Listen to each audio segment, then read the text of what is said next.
Hoy, y aquí se ve, eso no se ve, no se ve, en fin. Hoy estamos a 5, ¿ah? 5 de diciembre de 2023 en introducción a la astrobiología optativa de biología experimental y también de otras licenciaturas que están facultadas por su plan de estudios para tomar esta optativa de esta palabra.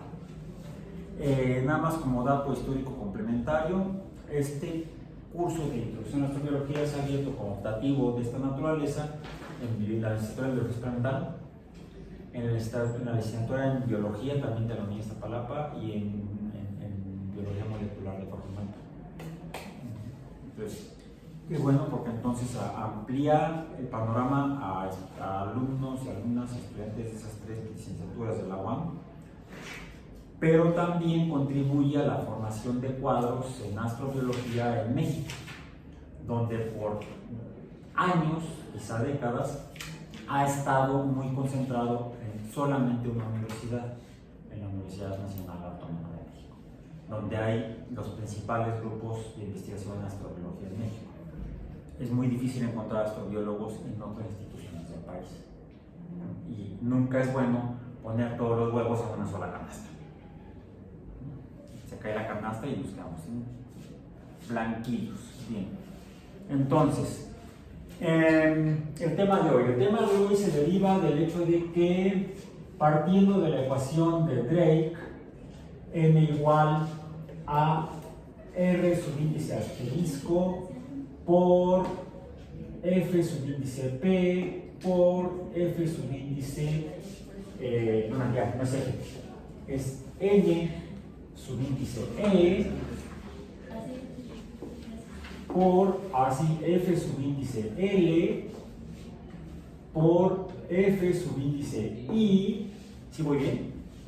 Por f subíndice c por L, nos permite estimar el número de civilizaciones, planetas o cuerpos astronómicos con seres vivos inteligentes, con capacidad tecnológica de telecomunicaciones espaciales, podemos llamarlas así, interestelares de hecho, y que todavía siguen vivas.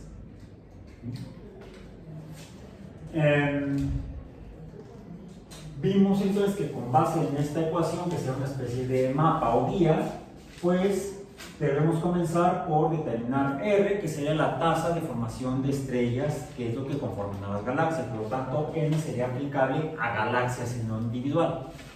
Una N para una galaxia, otra N quizá para otra galaxia, porque depende inicialmente de R, que es la tasa de formación de estrellas de una galaxia. Y esto ya lo revisamos. R, subíndice asterisco, está en función de la formación de estrellas. Vamos a ponerle así. De las estrellas, de que existan estrellas. ¿Y de qué depende la formación de estrellas? El que se formen estrellas está en función de F subíndice G. F mayúscula subíndice G, que, ¿cómo se define F subíndice G? ¿Cómo se llama? Fuerza gravitatoria o fuerza de gravedad. ¿De qué depende o está en función de qué?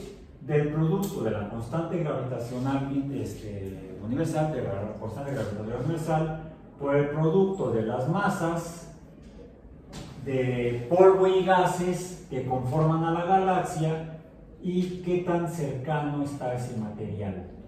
Bien. Esa es en la forma newtoniana. Podríamos abordar la forma einsteiniana, que es la teoría de la relatividad general. Sí, creo que sí. Siempre no hago cuál es cuál. La teoría de la relatividad especial y la teoría de la relatividad general.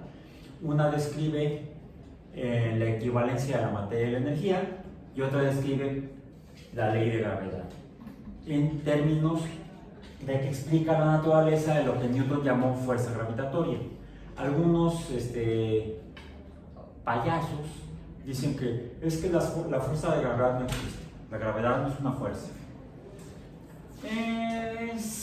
Depende de cómo defines una fuerza. Una fuerza finalmente es la capacidad de algo para cambiar algo en el universo. Por ejemplo, la posición de estas dos M's. Una M está aquí, otra M está acá. Dependiendo de esta R, que sea la distancia entre los centros de masa de cada una de estas dos M's, si están cerca, fíjense, esto R es inversa a F. En cambio, MM es directamente proporcional a F. Por lo tanto, si las M son grandes, la F, llamémosle fuerza, siempre de atracción o atractiva, siempre las cosas que tienen M se van a tender a juntarse. Si las M son grandes, pues lo que impulse a la formación, lo que induzca a la interacción, a la unión, va a ser mucho más. Si las M son grandes. Si las M son pequeñas, si las magnitudes de masa son pequeñas, pues entonces va a ser F o la atracción pequeña. No va a ser quizá muy fácil que se junten. Pero si las M son grandes, sí se van a juntar. Pero si las distancias a las que están son grandes, va a ser más complicado que se puedan juntar. Si la distancia R es pequeña, va a ser más factible que se junten. Entonces, finalmente F es directamente proporcional a la cantidad de masa o materia que haya en algún lugar en el universo. Y esta atracción será grande principalmente si está cerca. En una nube de gas y polvo, pues los gases están conformados por elementos químicos inicialmente, aunque fuera solamente hidrógeno. Cada partícula de hidrógeno tiene una masa de 1.0016 y esa masa de 1.0016, si está cerca uno con otro, permitirá que se junten. Impulsará a que se junten, inducirá a que se junten. Y entonces ya no tendremos aquí solamente la masa de un átomo de hidrógeno y de otro átomo, sino será de dos átomos de hidrógeno juntos. Habrá aumentado la masa. Si otro átomo de hidrógeno está por acá, dado que aquí tengo una masa de 2, entonces tenderán más fácilmente a juntarse si están cerca, y entonces ya no tendré aquí una masa de 2, sino una masa de 3. Al aumentar la masa, entonces aumentará F y podrá tener la capacidad de atraer más masa. Es decir, es un proceso, como tenemos esto, se da un proceso de retroalimentación positiva. La masa existente, dado que se atrae, tiene la capacidad de atraer todavía más masa. Y si está cerca, pues no. Ahora, si está creciendo, pues la distancia a la siguiente masa se reduce y entonces se podrá juntar más masa en esa gran masa. Hay un pequeño inconveniente, que el F sub índice G no es la única fuerza que existe en el universo. Sobre todo cuando ahora revisamos, porque ya sabemos cómo es el átomo de hidrógeno, y eso también lo mencionamos, vamos rápidamente a ponerlo aquí. Pues el átomo de hidrógeno, un átomo de hidrógeno y otro átomo de hidrógeno están formados por un protón cada uno, por eso es hidrógeno, número atómico 1. El número atómico se define por el número de protones en el átomo, y de acuerdo a esta M, pues, tenderían a acercarse, ¿no? Pero existe otra fuerza en el universo, F subíndice E. ¿Esa cuál es? La fuerza eléctrica, la fuerza electrostática o fuerza de Coulomb, que matemáticamente se define, o la fuerza eléctrica depende de una constante, así como la fuerza de gravedad depende de una constante que representamos con la letra G. Esta la representamos como K subíndice E. Esta sería la constante gravitatoria universal, esta es la constante eléctrica universal. Solo que lo que provoca la atracción entre cargas es entre partículas, no es la materia, sino la carga, precisamente. Yo solo me spoileé. Y tiene la misma forma y la misma dependencia que la fuerza de gravedad, que es el cuadrado de la distancia, R cuadrado. Si dos cosas que tengan carga eléctrica se encuentran cerca, entonces existirá entre ellas una fuerza proporcional a la cantidad de cargas. Pero la materia puede tener salud o puede estar enferma. La materia puede tener cargas a las que se llaman en física positivas y negativas. Cuando las cargas son iguales, que las dos cosas M tuvieran carga y ambas tuvieran carga positiva, provoca que la fuerza no sea de atracción sino de repulsión. Vamos a ponerla así.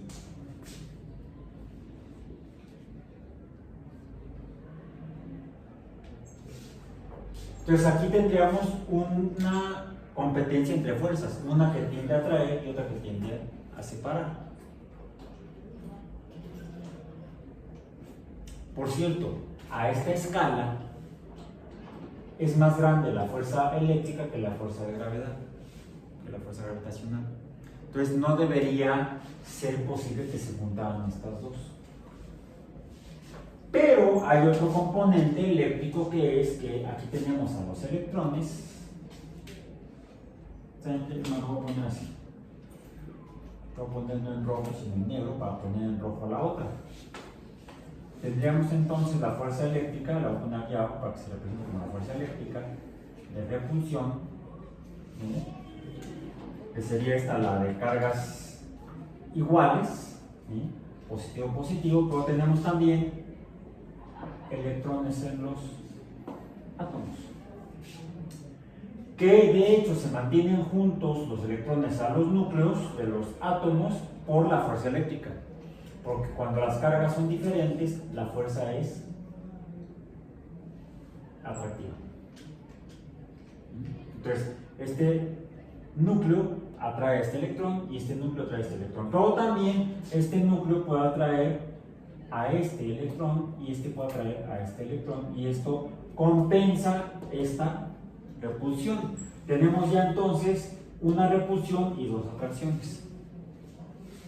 Podemos entender así entonces el por qué sí es más factible, más posible que se acerquen estas dos partículas. Si la masa existente es suficientemente grande, entonces la fuerza de gravedad puede sobrepasar a la fuerza eléctrica y provocar que esto se junte a grado que se dé la formación de esto.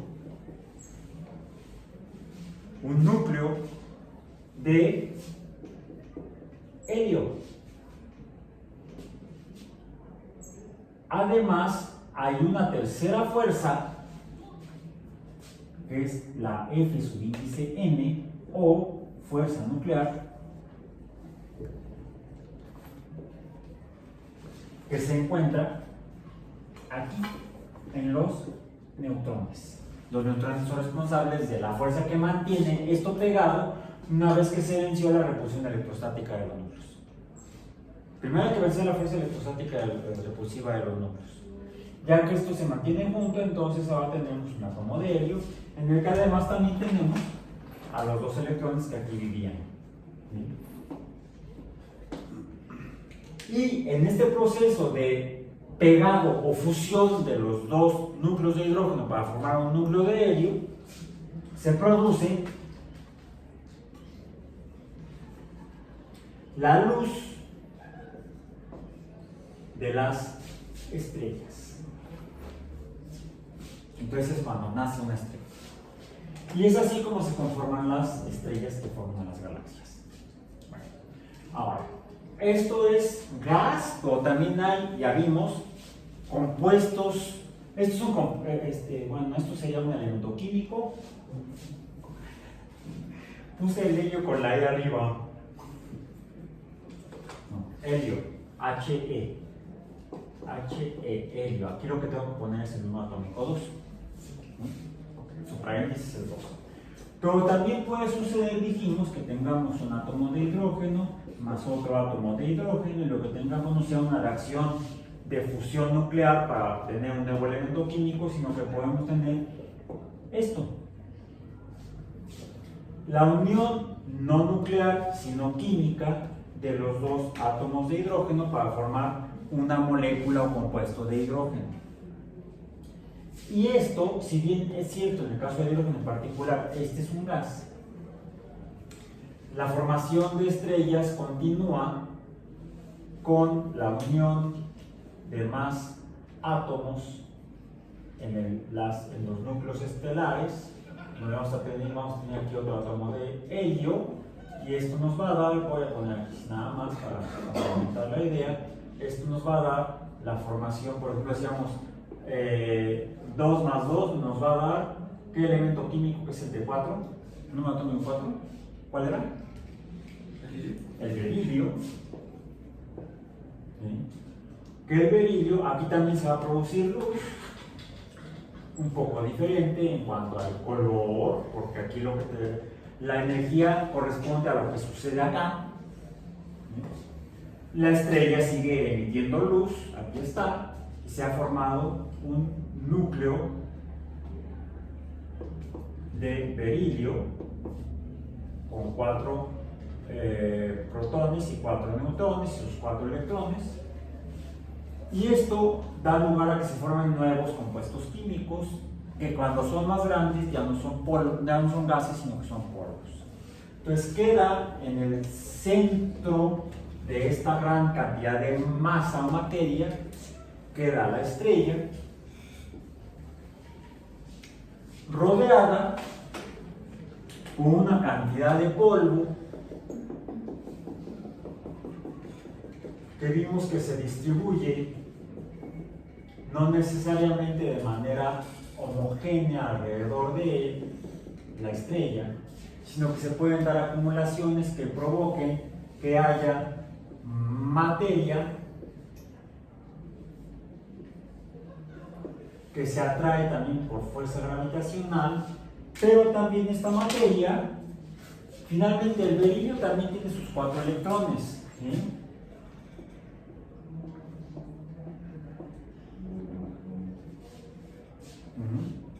Que puede atraer a los núcleos de otro átomo, pongamos no sé, que sea, podría formar hidruro de berilio. No sería, o sea, esto es serio, ¿no? Sí, no, hidruro de berilio, vamos a ponerlo así nada más. Hidrógeno. Y tenemos, aquí está el núcleo de hidrógeno. ¿Sí? Ahí está. ¿Qué puede pasar? Que las cargas positivas del núcleo de berilio atraigan al electrón del hidrógeno y el hidrógeno traiga los electrones del berilio. Y entonces se forma aquí, si a lo mejor lo que digo va a ser una barra basada químicamente, pero nada más como ejemplo de que se podrían estar formando nuevos compuestos a partir de partículas con carga debido a la fuerza electrostática, eso sería hierro, a la fuerza electrostática atractiva, déjenme ponerla completa, Fe igual a K subíndice así, para no confundir con elementos químicos, ya quedó ahí muy feo, pongámoslo más bonito. K subíndice por Q más por Q menos entre R cuadrada. ¿Por qué lo pongo así? Porque estoy hablando de atracción. Y esto entonces puede dar lugar a que la materia se conjunte alrededor de la estrella en cúmulos de materia. Y esto es lo que va a dar lugar, finalmente, aquí se van a estar formando planetas. Planetas es cualquier cosa que se forma alrededor de una estrella a partir del polvo que queda después de la formación de la estrella y que obtienen masas suficientemente grandes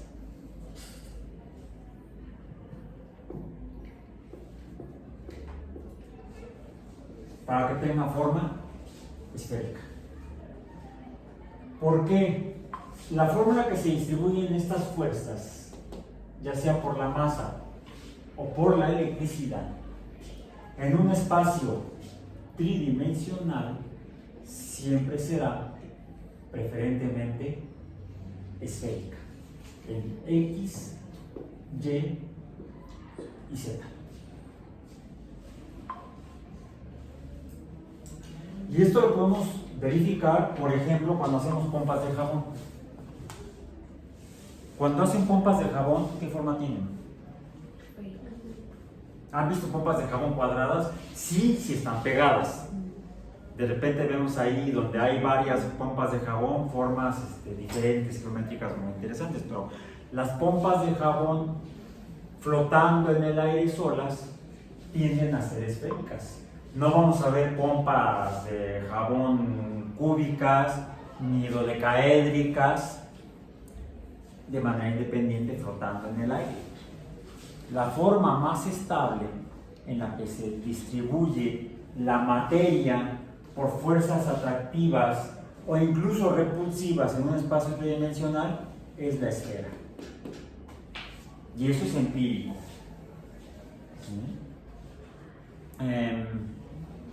¿Han visto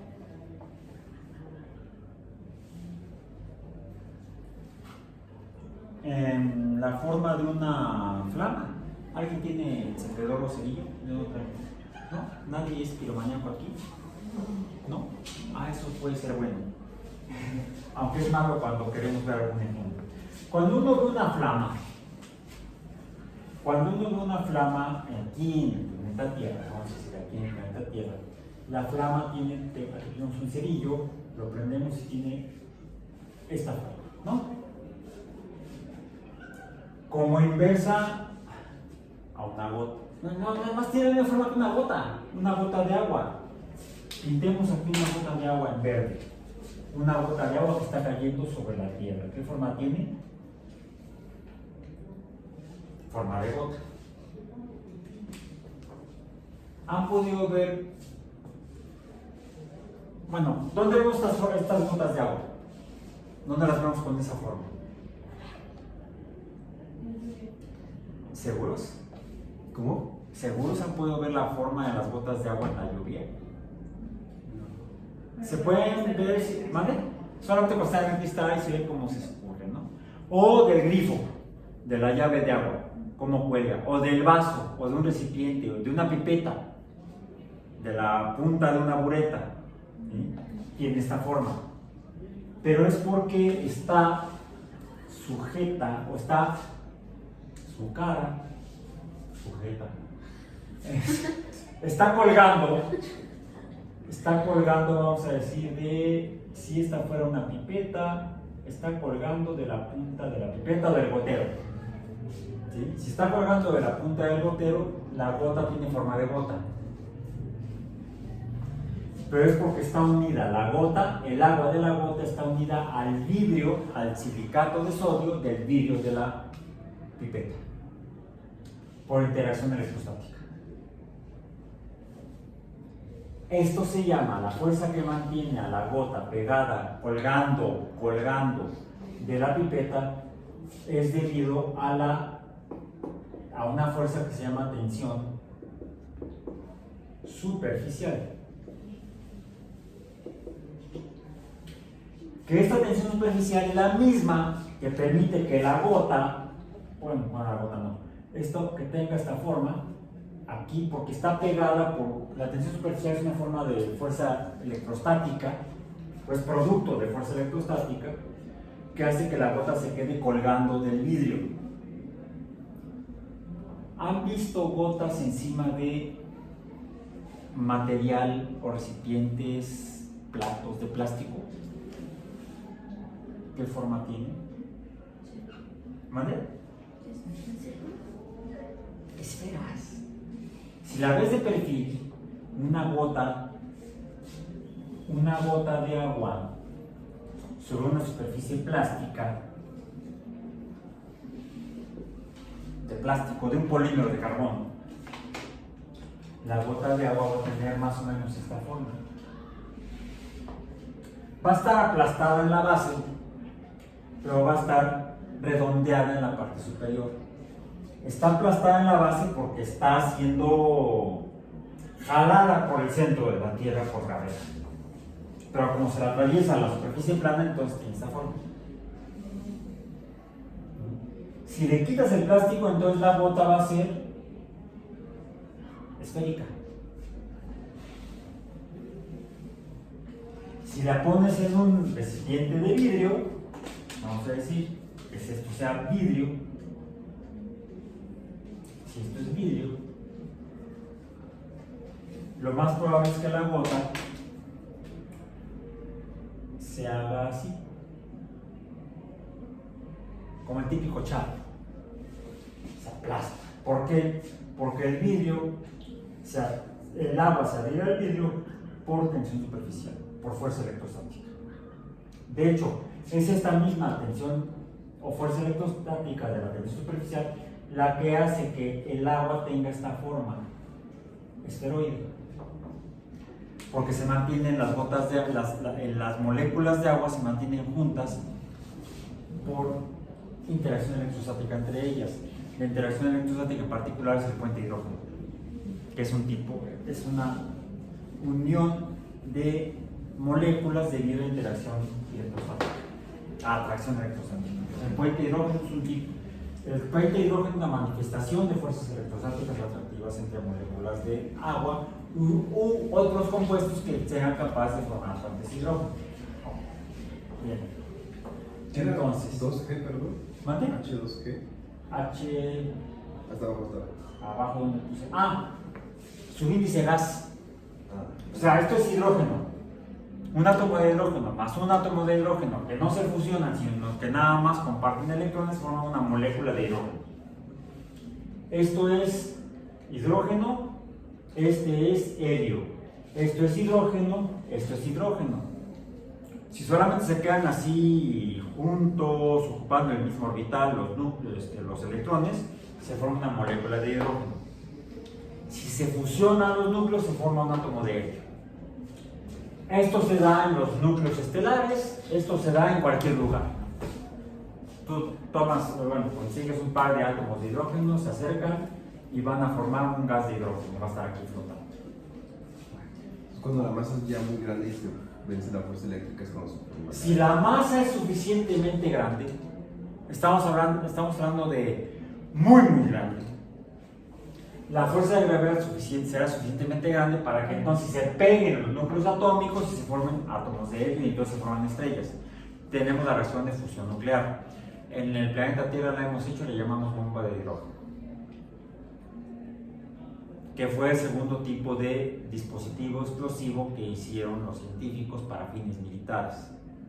El primero no fue pegando átomos de hidrógeno para liberar la energía de las estrellas. No, la primera fue tomando átomos muy grandotes y rompiéndolos, átomos de uranio o de plutonio, rompiéndolos, se libera la energía de unión de esto. Si esto se rompe, libera energía. Y esa energía se puede liberar de manera controlada o descontrolada. Controlada es un reactor nuclear de fisión o ruptura de átomos, descontrolada es una bomba atómica como la de Álamo Gordo o las dos de la de Hiroshima y la de Nagasaki. Y las N pruebas que han hecho los N países que tienen esa tecnología. Es un mal uso de la tecnología. Un buen uso de la tecnología es esa ruptura de núcleos atómicos para producir electricidad, por ejemplo. Tenemos uno en Laguna Verde, en Veracruz. No, de hecho son dos reactores de fisión nuclear. Hasta la fecha se sigue trabajando en tratar de hacer reactores de fusión nuclear donde la energía se libere de manera controlada. Es muy difícil. Los chinos, ¿no? ¿Cuántos años más avanzados? Lo han estado experimentando en Estados Unidos desde hace 60 años. Los chinos desde hace como 40 años. Y en los últimos pocos años parece que quienes han avanzado un poco más en esto han sido los chinos más que los Estados Unidos. También en Rusia se han hecho intentos, en Francia, en Gran Bretaña y en Israel. Son los países que han... y en la India. Son los que tienen la tecnología de esto, o sea que son capaces de usar esto y lo han experimentado por más tiempo. No son los únicos países, por ahí hay otros países más pequeños con menos tiempo, pero también con algunos desarrollos al respecto, como Pakistán, Corea del Norte, etc.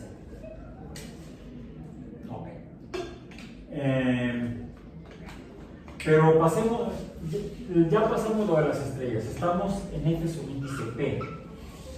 Dijimos que entonces esto da lugar a la formación ya no solamente de gases, y por eso fue este ejemplo que puse aquí estaríamos hablando de polvos. Estos son gases, como el helio también es un gas, pero aquí estamos hablando de polvos. Las nubes de gas principalmente forman a las estrellas. Las nubes de gas y polvo, más que formar estrellas, tienden a formar planetas. Los polvos suelen tener mayor masa que los gases. Entonces los polvos tienden a concentrarse en el centro de esta masa que se está agrupando por interacción gravitatoria, inicialmente por la atracción electrostática. La fuerza electrostática, y se hizo un experimento hace como 20 años más o menos en la Estación Espacial Internacional, donde un físico tomó una bolsita de plástico, puso sal de mesa o sal de cocina. ¿Cómo es esa? ¿La sal de cocina cuál es? ¿Cuál? El cloruro de sodio, NaCl, el cual es un compuesto ¿de qué tipo? De hecho no es una molécula, es un compuesto. Porque el cloro al ser muy electronegativo tiene carga negativa, y el sodio entonces tiende a perder el electrón por la alta negatividad del cloro, y el sodio entonces se queda con carga positiva. Tenemos entonces partículas con carga positiva, partículas con carga negativa, las podemos poner así, que tienden a atraerse. ¿Sí? Y si aquí hay otro núcleo de sodio, aquí otro núcleo de cloro, pues estos tienden a atraerse, y también negativo positivo tienden a atraerse, negativo positivo tienden a atraerse, y entonces se van acumulando. Y eso fue lo que observó Donald Pettit, así se llama este físico astronauta de la NASA.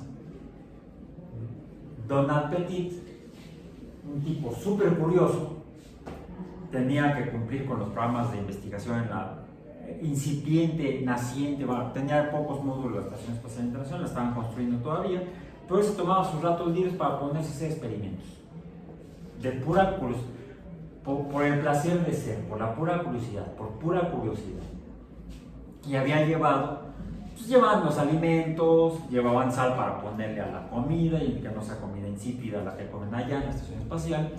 Pero él tomó una bolsa de plástico, puso sal adentro de la bolsa de plástico, y en esa condición de caída libre, que esa es la verdadera ingravidez espacial, lo que pasa es que la estación espacial está cayendo constantemente alrededor de la Tierra, y entonces todas las fuerzas, la fuerza de gravedad tiende a llevar las cosas hacia el centro de masa del cuerpo planetario, no de la Tierra. Pero si tienes una velocidad v subíndice o velocidad orbital suficientemente grande, digamos que el orden de 25.000 kilómetros entre hora, no vas a caer al centro de la Tierra. Esta velocidad es suficiente para mantenerte dando vueltas alrededor de la Tierra. Y esta velocidad digamos, la velocidad, dado que está acá, se está dando bueno, esta velocidad es hacia acá, ¿sí? Esa velocidad es hacia acá, pero también la gravedad te está atrayendo hacia adentro, entonces en realidad tienes una velocidad vectorial resultante de estas dos. Entonces estás cayendo para allá y estás cayendo para acá, pero la resultante te tiene dando vueltas a lo largo. La sumatoria, esta es equivalente a la caída libre con aceleración g. Acá tienes otra aceleración, llamémosle una aceleración orbital. ¿Sí? La estación espacial tiene masa. Esta masa está acelerada. ¿Esto qué es?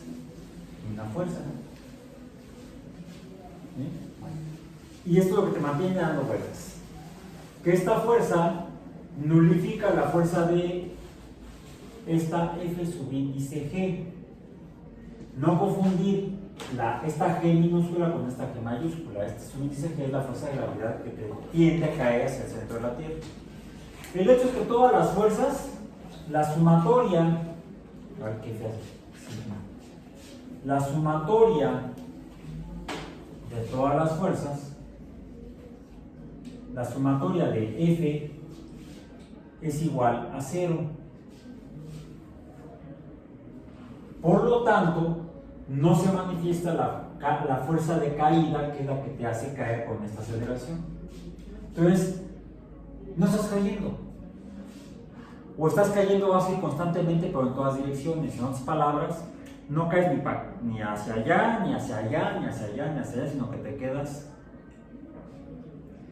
Por un momento podemos hacer eso aquí en la Tierra. Cuando saltamos. Justo cuando estoy en el punto más alto y un instante antes de caer, estoy como la estación espacial y lo que está dentro de la estación espacial dando vueltas en el. Cuando yo llego a la parte alta de mi brinco, estoy flotando, como flota la estación espacial y los astronautas adentro de la estación espacial. En este momento, cuando estoy en la cúspide de mi salto, todas las fuerzas suman 0. Pero como mi enclenque masa está siendo atraída por la masa de la Tierra, entonces vuelvo a caer. ¿Sí? Se termina manifestándose la fuerza de esta F subíndice G de la Tierra. Si yo aumento mi velocidad de ascenso vertical, entonces voy a sobreponerme a esta F subíndice G y me voy a alejar de la Tierra. Si es esa velocidad, más que la velocidad, la aceleración es mucho mayor que la aceleración de esta G de gravedad, entonces puedo escapar a la fuerza de gravedad de la Tierra. Alcanzaré yo la velocidad de escape. La velocidad de escape es mayor a esto. La velocidad de escape, la velocidad para salir si esta fuera la Tierra, la velocidad de escape, la vamos a poner B subíndice E, vamos a poner así, la velocidad de escape es de aproximadamente 45.000 kilómetros entre hora. Ya es casi el doble de esto. Por eso es que esta la puedo alcanzar con un Falcon 9 de SpaceX de Elon Musk,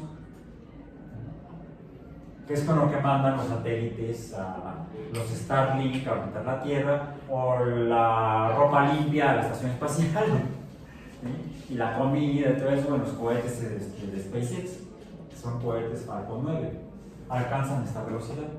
Son chiquitos, se van mandando, no se ven muy grandotes. ¿Han visto el cohete que ha estado probando últimamente, que van 2 pruebas en las cuales explota?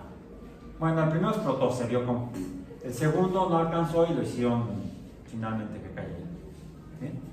Ese es el Super Heavy, el Falcon Heavy o Falcon Super Heavy. Tiene uno de estos nombres. Es un cohete que tiene la capacidad de alcanzar esta velocidad, la velocidad de escape. Hasta la fecha solamente se ha hecho tripulable por personas un cohete que alcanza esta velocidad, y la ha alcanzado varias veces. Al menos 1, 2, luego fue 8, 10, 11, 12, 13, 14, 15, 16 y 17. O sea, 11. Hubo 11 cohetes Saturno 5 que lograron esta velocidad. Los dos primeros fueron pruebas para ver que el cohete funcionaba y que no le pasara lo que al Falcon Heavy o Super Heavy, para ser Super Heavy de SpaceX. Y los otros 9 los usaron para ir a la Luna, poner astronautas y regresar vivos a la Tierra. Bueno, uno tuvieron una falla, Apolo 13, Houston tenemos un problema, llegaron a la Luna, le dieron la vuelta y se regresaron. Vean la película, está muy bien hecha. Apolo 13. Quedaron 3, se cancelaron 3 misiones y los 3 cohetes están como piezas de museo, uno en Florida, otro en Houston y otro en Alabama. En Huntsville, Alabama, que es donde construían los cohetes, o los motores. Ahí están esos 3 Saturno 5. La Unión Soviética diseñó su propio cohete para esta velocidad, el N-1. Hicieron, creo que 4 o 5 pruebas, todas fallaron. El sistema de ingeniería era diferente y parece que el sistema de ingeniería tenía una mayor probabilidad de falla, efectivamente las tuvo. Se rindieron, les dijeron a los gringos, ustedes ganaron, ok, vamos a hacer estaciones espaciales. Y los países que tienen más experiencia en estaciones espaciales era la Unión Soviética, actualmente la Federación Rusa. Es por eso que finalmente los Estados Unidos se asociaron con los rusos para hacer estación espacial internacional. Bueno, ok. Todo esto porque finalmente, ¿cómo se formó la Tierra? La Tierra se formó primero por fuerza electrostática de partículas que se atraían y entonces se mantenían juntas, que fue el experimento que hizo Donald Pettit en la Estación Espacial Internacional. Lo que notó él fue, estando en caída libre, en órbita alrededor de la Tierra, donde se restringe la fuerza de gravedad, no hay la fuerza que provoca. Si nosotros tomamos algo, la ponemos en una bolsa, ¿qué pasa? Se cae. Porque la fuerza de gravedad de la Tierra, los no sé cuántos quintillones de toneladas de la Tierra, tiende a traer todo hacia abajo. Por eso estoy en gravedad cero una fracción de tiempo. Porque la gran masa de la Tierra atrae a mi enclenque masa a Tierra. La pequeña masa de un cristal de cloruro de sodio cae a Tierra por la gran masa de la Tierra. Si esto logramos que la suma de fuerza sea cero, entonces no va a caer lo que esté alrededor de la Tierra. Cuando Donald Pettit puso los cristales adentro de la bolsa y simplemente movió un poco la bolsa, los cristales se quedaron flotando en medio de la bolsa. Y él observó, de hecho por ahí está el video, creo que lo pueden encontrar en YouTube. Luego escribió hasta un artículo científico donde publicó los resultados de su experimento. El resultado está publicado en un artículo que está compartido en el CIPI. Entonces, todo esto lo voy a estar compartiendo entonces, por lo pronto en el grupo en Facebook. ¿Estás en el grupo en Facebook? Bueno, hay un grupo en Facebook. Déjame te lo muestro. Sí, estoy aquí con unidad. ¿Qué es el CIPI, perdón? El CIPI también. ¿Tú eres de esta unidad o también de Coajimal? De Coajimal. Bueno, luego le preguntas esto. El CIP es el sistema informático, el sistema de información institucional de la Unidad Iztapalapa. Es que quise entrar el otro día a la página y Ah, sí, llegaste un poco después. El servidor valió madre. El miércoles falló, se murió, después de más de 20 años de servicio. En realidad el equipo lo compraron en 1998. Y todavía el martes, bueno, el miércoles en la mañana funcionaba. Yo lo revisé todavía el miércoles en la mañana. En la tarde ya no funcionó. me dieron el reporte el viernes de que efectivamente, yo vi, detecté la falla, como así que no funcionaba el miércoles, lo reporté el jueves, el viernes revisaron y ya no arranca, se murió. Y entonces por eso es que no pueden entrar.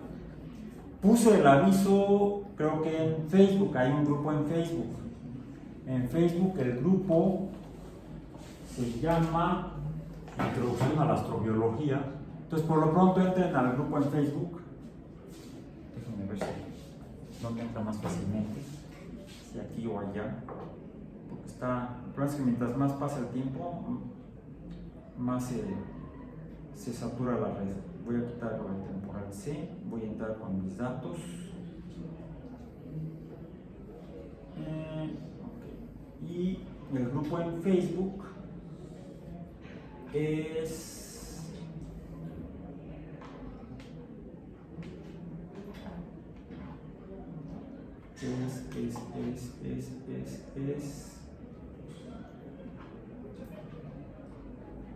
es más, pueden encontrar hasta el grupo original desde 2016.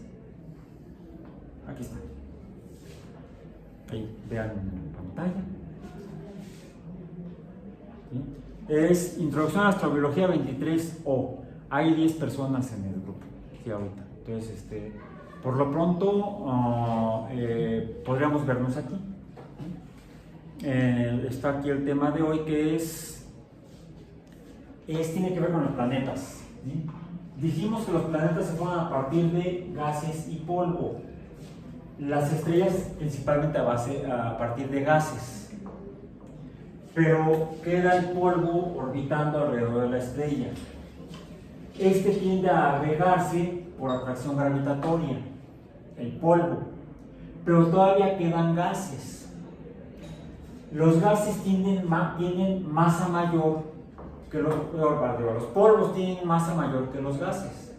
Cuando se congregan, decimos cuando se produce la acreción o la atracción gravitacional, inicialmente electrostática, como en el experimento de Donald Petit, el cloruro de sodio tiende a atraerse por los átomos de sodio y los átomos de cloro, o los cristalitos de cloruro de sodio tienden a juntarse entre sí en ausencia de gravedad o vencida la gravedad por estar en caída libre. Los cristales de cloruro de sodio tienden a pegarse entre sí formando cúmulos por atracción electrostática.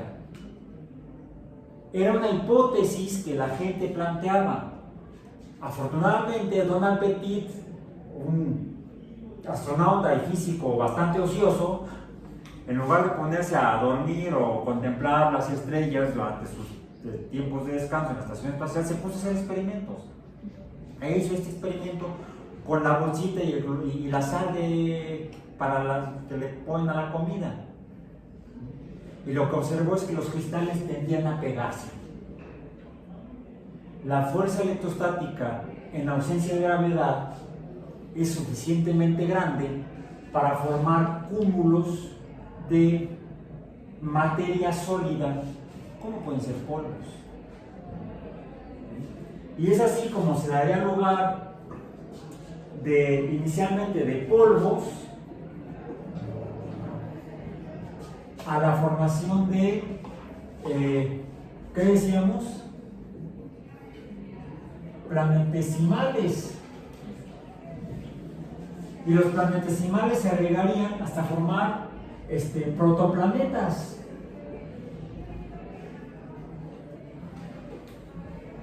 Y los protoplanetas, cuando tienen una masa suficientemente grande, dan lugar a planetas.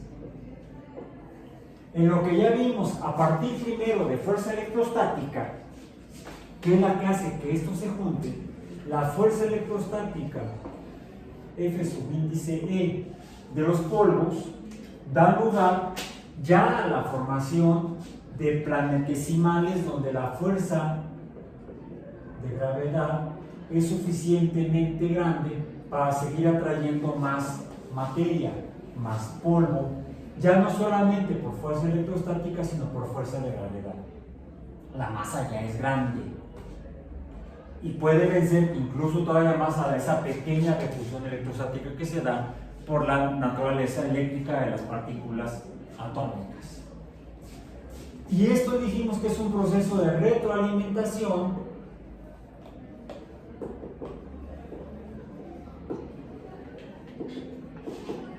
positiva, que es la que va provocando que la fuerza de gravedad vaya aumentando hasta ser suficientemente grande para que, en lugar de tener aquí unos cuantos polvitos atrayéndose, tengamos ya pedruscos, protoplanetas que pueden tener formas muy grandes, estamos hablando de toneladas de masa, pero de forma irregular. Estos son irregulares.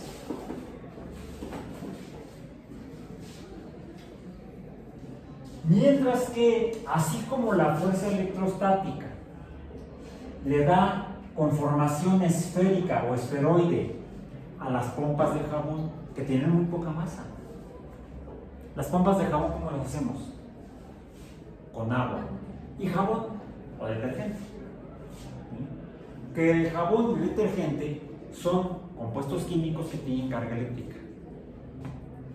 Los hacemos de hecho, con sales orgánicas, sales de ácidos orgánicos, sales metálicas de ácidos orgánicos, como el dodecilsulfato de sodio.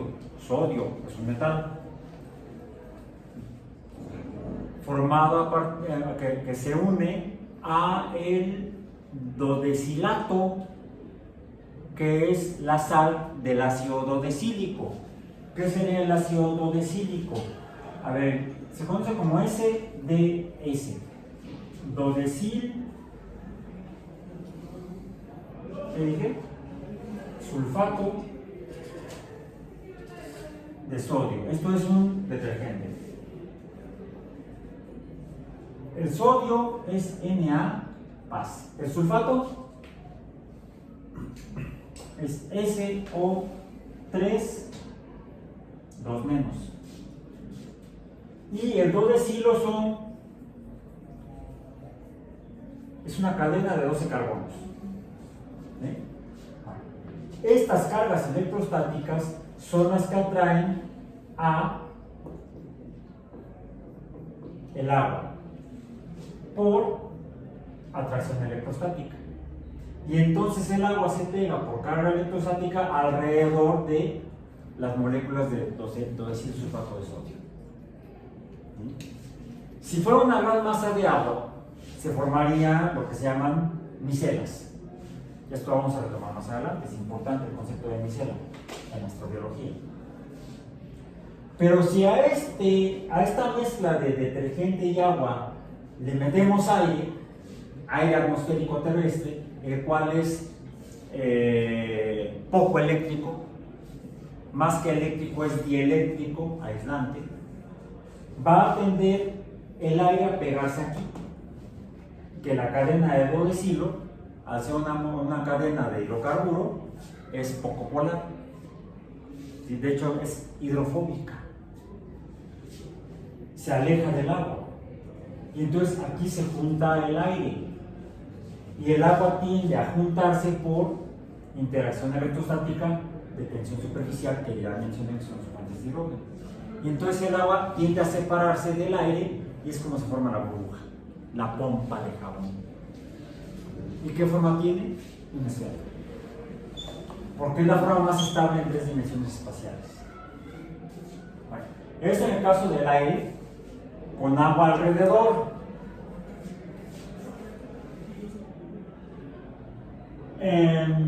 Sin embargo, si no es suficientemente grande la fuerza de interacción, si ustedes juntan cosas así, una masa de lo que sea, lo más probable es que tenga una forma irregular. Esto es irregular. Esto es debido a la fuerza electrostática.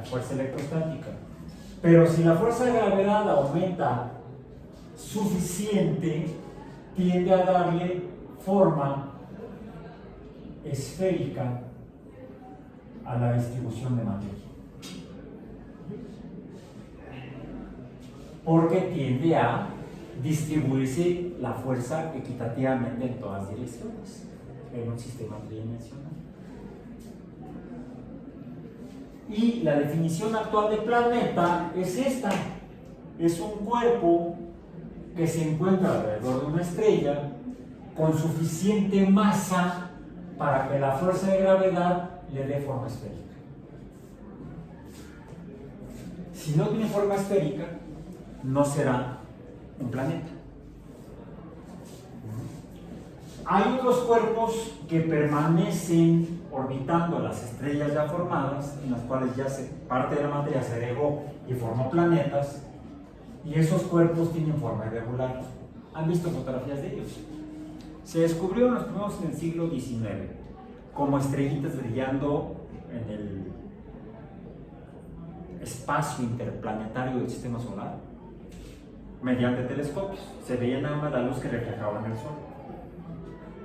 Desde que se descubrieron a principios del siglo XIX hasta hace apenas como unos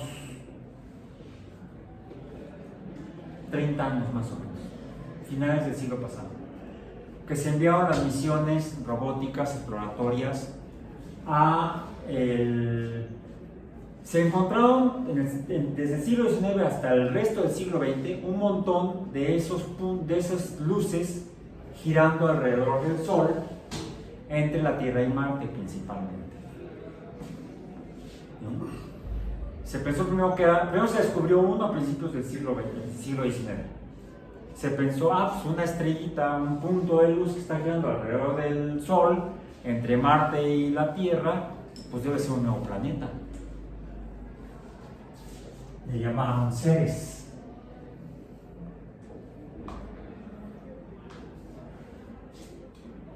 Poco tiempo después se descubrió otro. Es más, si pueden googlear Ceres, googleenlo mientras ando con esta historia, que ya estoy al final de la sesión de hoy. Ceres se descubrió a principios del siglo XIX.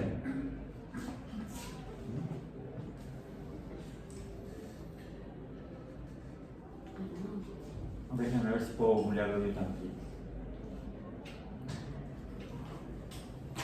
No, digo, sí se pudo abrir, porque tenía yo bloqueado el celular.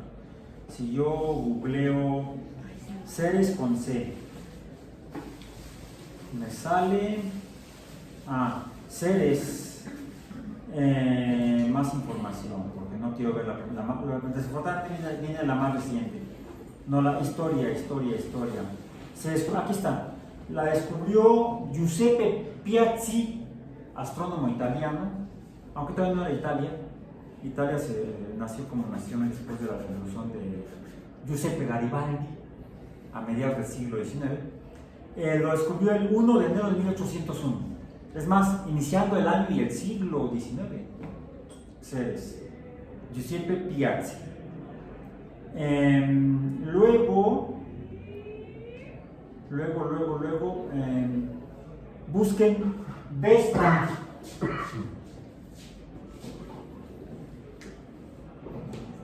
Vesta, con V.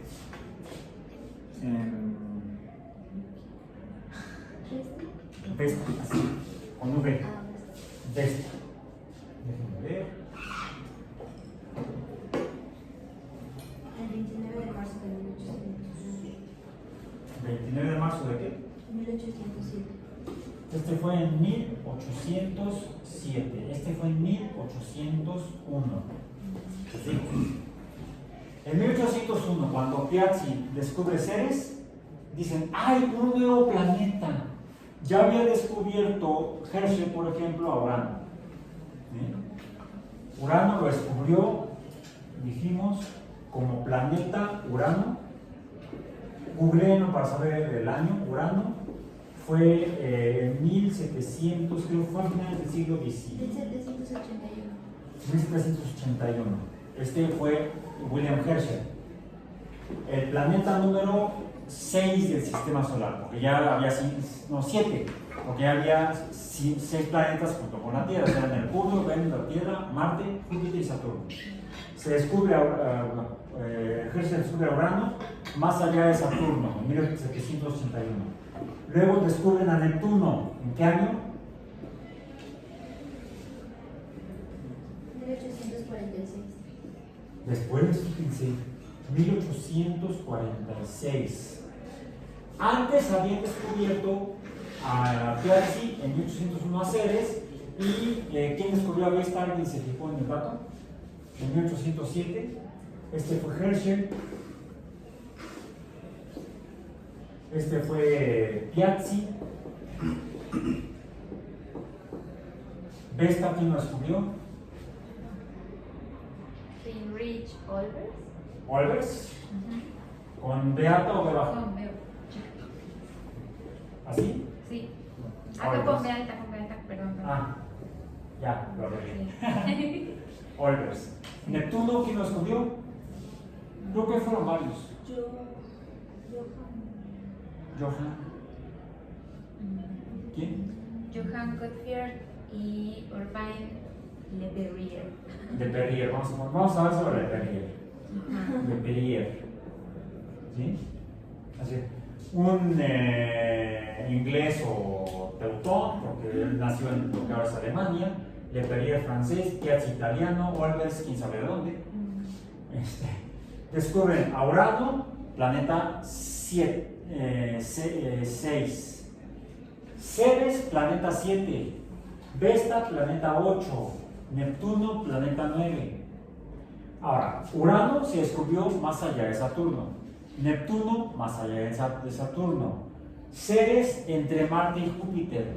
Vesta, entre Marte y Júpiter. Y entre Marte y Júpiter se empiezan a descubrir más de estos. Muchos. Llega un momento en que los astrónomos dicen que eso contradice o no se sustenta en la tercera ley de Kepler, que los planetas tendrían que estar distribuidos a distancias dependientes del cuadrado del periodo orbital y el cubo de no me acuerdo qué más. La tercera ley de Kepler no la recuerdo muy bien, nunca. Las que sí me acuerdo muy bien son la primera y la segunda. Las órbitas elípticas en tiempo, órbitas elípticas estando el Sol en el foco de la elipse. Y la segunda ley de Kepler recorren áreas iguales en tiempos iguales. La tercera ley de Kepler describe la distancia de planetas hacia el Sol o de cualquier otra estrella y tiene que haber una cierta proporcionalidad porque si no, esta fuerza de hecho se manifiesta entre la estrella central y el primer planeta, pero también entre el primer planeta y el segundo y el tercero y el cuarto. Esa dificultad de llegar a calcular la fuerza gravitacional total de un sistema de una estrella, el Sol, y 6 planetas, le llevó a Newton a llegar a la conclusión de que, como él no podía calcular todo el equilibrio de fuerzas, dijo: aquí el único que lo resuelve es Dios. Ya lo leímos, ¿sí? Por eso le echa la culpa a Dios, porque él no podía resolver. Porque era un cálculo ya muy complejo de las fuerzas, no solamente entre la Tierra y el Sol, sino entre el Sol, la Tierra y todos los planetas entre sí, todos contra todos y arriba las manos.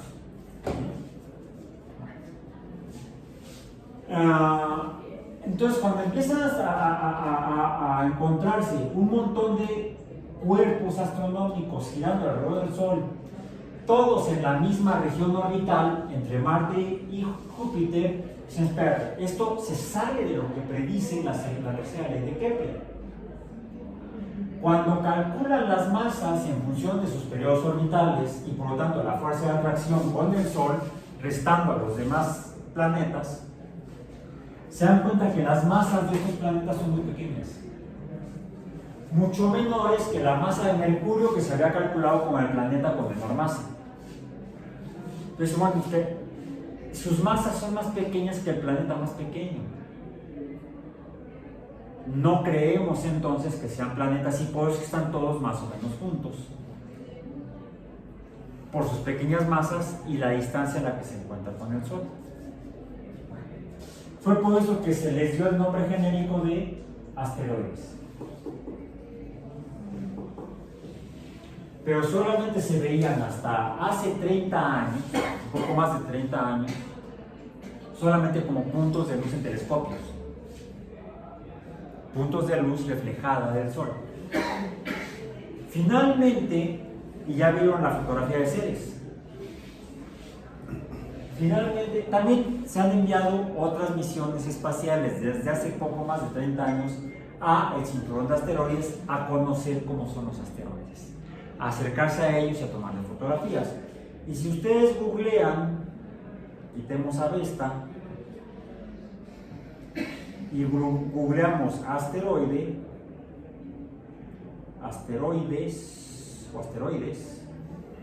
vamos a encontrar en las imágenes, incluso como fotografías verdaderas. Y más, aquí encontré una fotografía general que está en la Wikipedia, de hecho. Esta imagen, déjenme girarla, va a mostrar la fotografía de varios asteroides. ¿Qué forma tienen? Son irregulares. Ahí está. ¿Por qué son irregulares? Su masa es tan pequeña que no alcanzan a tomar forma esférica o esferoide. En cambio, ¿este cuál es? Vesta su masa es relativamente grande y ya es más esférico, aunque todavía parece como un pedrusco. En cambio, vieron la imagen de Ceres. Ceres, y me voy a regresar aquí a volver a googlear a Ceres.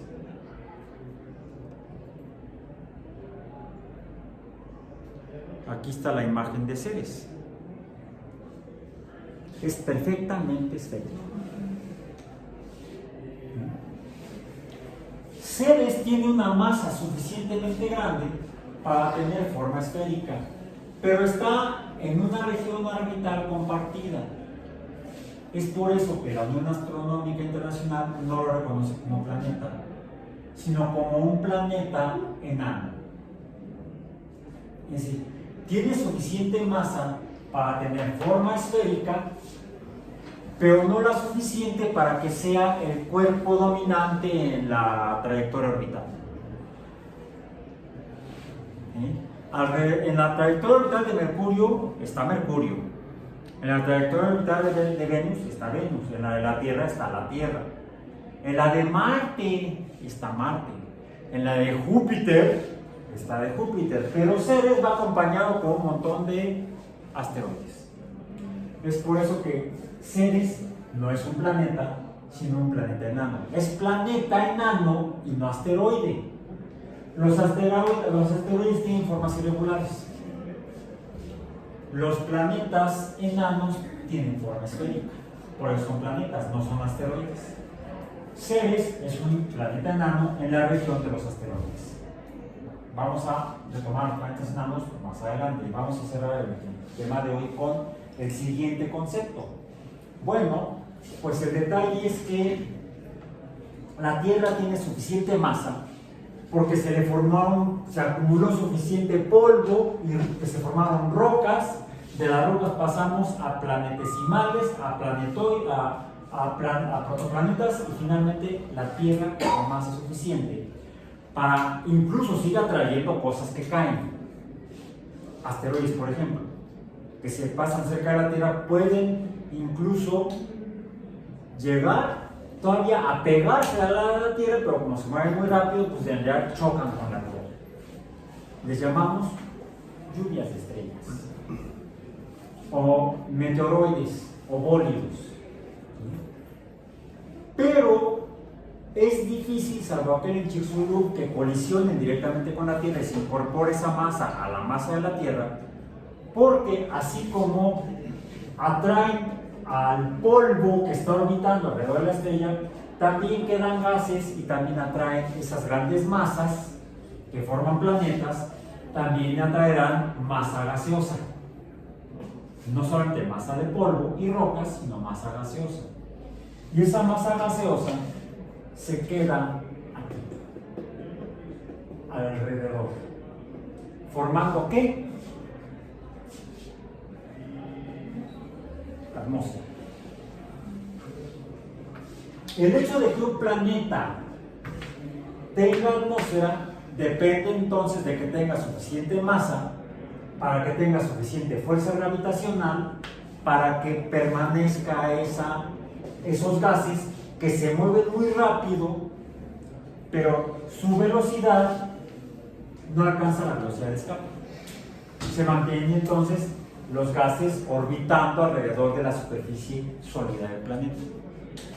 Por eso es que la Tierra tiene masa gaseosa, tiene una atmósfera.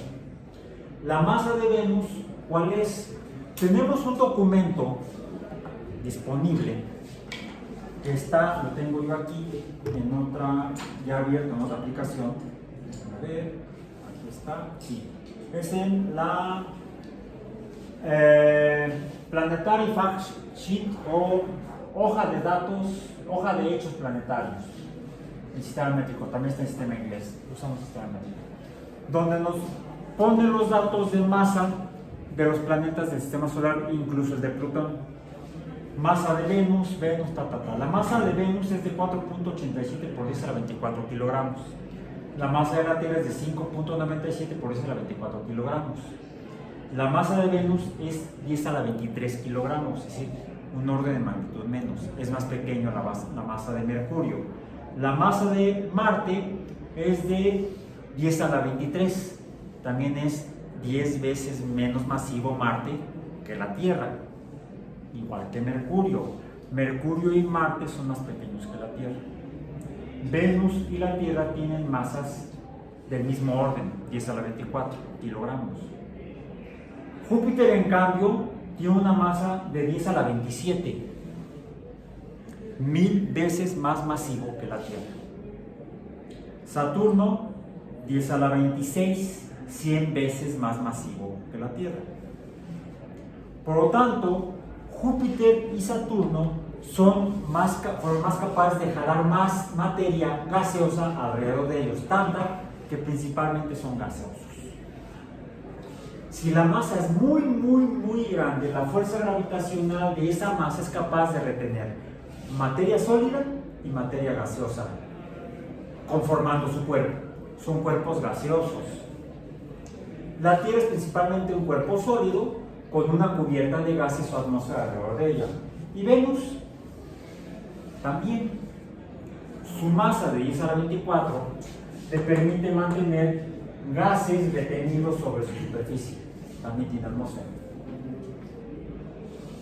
Mientras mayor sea la masa, mayor sea la cantidad de gas que pueda tener, y los gases ejercen presión gaseosa.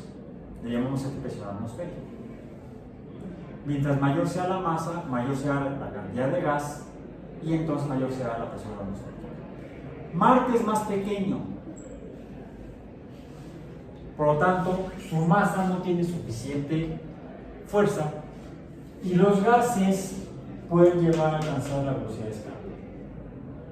Por eso que si bien Marte también tiene gases alrededor de su superficie, tiene 100 veces menos gases que la atmósfera terrestre en cuanto a cantidad, en cuanto a presión. La presión de la atmósfera marciana es 1/100º de la presión en la Tierra. La presión atmosférica en la Tierra. Bueno, ese es el tema de hoy. Las atmósferas planetarias. ¿De qué dependen? Finalmente de la masa del planeta. Podríamos decir que incluso Júpiter y Saturno son pura atmósfera, tal vez. Pero ahí es donde tenemos que empezar a jugar con los conceptos de qué y cómo pueden ser los diversos planetas. Actualmente hablamos del hecho de que Mercurio, Venus, la Tierra y Marte son planetas principalmente rocosos, mientras que los planetas adicionales, Júpiter, Saturno, Urano y Neptuno, son gaseosos, principalmente. Y quizá alrededor de otras estrellas haya sistemas planetarios similares.